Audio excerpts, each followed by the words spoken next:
Welcome back. The Tokyo Olympics wrap up later this week. With no fans in the stands and Japan in a state of COVID emergency, these Olympics have been very different for the athletes and television viewers.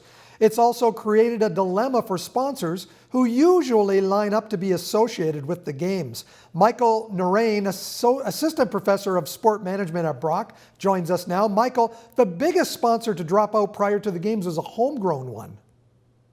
Yes, it was. And so in the Japanese territory, Toyota decided not to run its ads. And Toyota is one of the big fish in the Olympic sponsorship pie, or pond, rather. And so that was a really big deal for Toyota to come up to say, we're not going to be running ads in the Japanese jurisdiction. And the reason for that is goodwill for the Games in Japan right now is extremely low. The Japanese do not really want to host these games. And so to actively promote the Games in Japan was seen by the Toyota officials to be not as beneficial.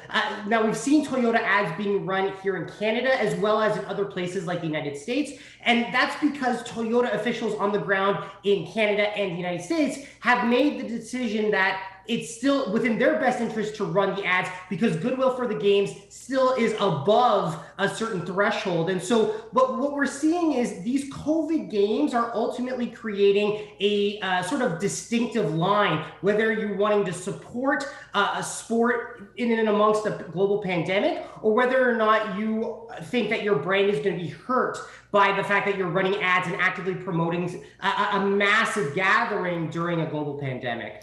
Those sponsors that did stick with it, companies like Mitsubishi, Airbnb, Visa, Coca-Cola, what are they getting out of it in light of the decrease in viewers? I understand that the opening ceremonies, the lowest viewership in 33 years.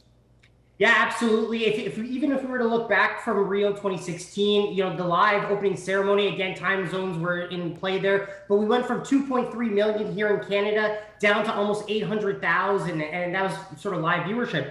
But ultimately, Mike, at the end of the day, we're talking about one of the pinnacle sporting properties in the world. And so for those companies like Airbnb, Coca-Cola, Visa, and even here in Canada, the Petro-Canadas and the RBCs, being associated with the Olympic vehicle is still a very highly valued proposition because you're assuming that lots of eyeballs will still be looking at your product, as well as the goodwill of being associated with promoting those amateur athletes over the course of their development, and then at the pinnacle of their careers, providing medals and showing off our country on the world stage, or whatever country that may be. And so ultimately, the ability to connect with consumers around the world, so for an Airbnb, connecting to not only Canadians, but to Aussies and Indians and Sri Lankans, that proposition works really well versus a smaller one-off event that's in a jurisdiction. We will never see games that are in Argentina or in Africa.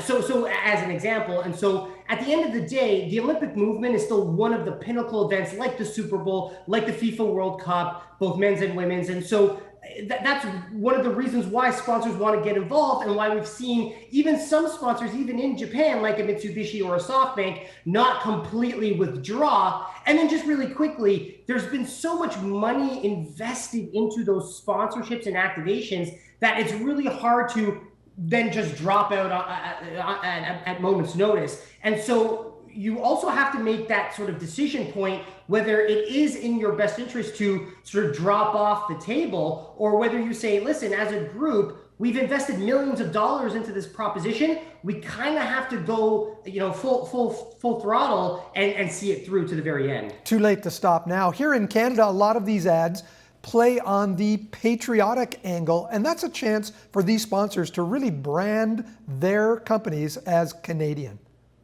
Yeah, absolutely. Here in Canada and even around the world, that is one of the go-to playbook strategies for sponsorship of a sort of nationalistic sport property like the Olympic Games, or Commonwealth Games, Pan Am's, FIFA World Cup. It's this idea of Canadiana and being Canadian. And patriotism is an important marketing sell and ploy. We've seen it across brands, whether it's a Tim Hortons or a McDonald's, the way that they try to associate their products and services with being Canadian. And certainly at the Olympic Games, that's what RBC, Petro-Canada, and some of these other brands, Hudson's Bay, are trying to do as well, is associate their products and services, which have nothing to do with Canada necessarily. We're talking about banking or clothing or getting gas for your car, but at the end of the day, making you feel more Canadian or making you feel like you're a part of Team Canada, and that by investing in those products and services, you're de facto investing into those athletes.